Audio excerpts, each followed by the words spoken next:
ચલો આજે આપણે મેથ્સ ની અંદર સર સાયન્ટિસિસ એટલે કે ઘાત અને ઘાતાંકની અંદર આપણને એક વેલ્યુ આપી છે અહીંયા 16 ની 0.16 ગુણ્યા 2 ની 0.36 ઘાત. સૌથી પહેલા આપણી પાસે 16 છે. 16 એટલે 2 ની 4 ઘાત કરીએ એટલે આપણને 16 મળે. ચલો પહેલા અહીંથી તો અહીંયા 16 છે એટલે 2 ની 4 ઘાત અને આખાની 16 ગુણ્યા 2 ની 0.36 ઘાત. સૌથી પહેલા આપણે ઘાતની ઘાતનો ગુણાકાર કરીશું. 16 ચોક 64 એટલે 0.64 ગુણ્યા 2 ની 0.36.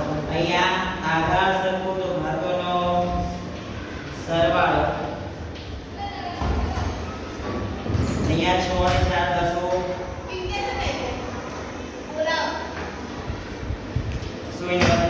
એક 6 ને 3 9 ને 1 10 એટલે કે 1 બરાબર. તો એની એક ઘાત કેટલા મળશે આપણને 1 મળશે. એની એક ઘાત એટલે 2. હવે અહીંયા 256 છે એટલે કે 16 નો વર્ગ બરાબર. અહીંયા 256 છે આપણે 16 નો વર્ગ મૂકીશું એટલે કે 16 નો વર્ગ 256 જગ્યાએ ના ઉપરની 0.16 ઘાત ગુણ્યા 16 ની 0.18 ઘાત. હવે આધાર સરખો તો ઘાતોનો પહેલા તો ઘાતી ઘાતો ગુણાકાર 16 તો 32 એટલે 0.32 થશે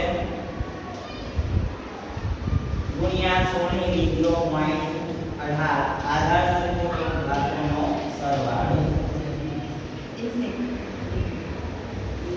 0.50 એટલે 1 ભાગ્યા 2 ઘાત એટલે 16 ની 1 ભાગ્યા 2 ઘાત 1 ભાગ્યા 2 ઘાત એટલે વર્ગમૂળ એટલે 16 નું વર્ગમૂળ થશે. તો આટલું રાખીએ છીએ આમાં. Thank you. જય દ્વારકાધીશ.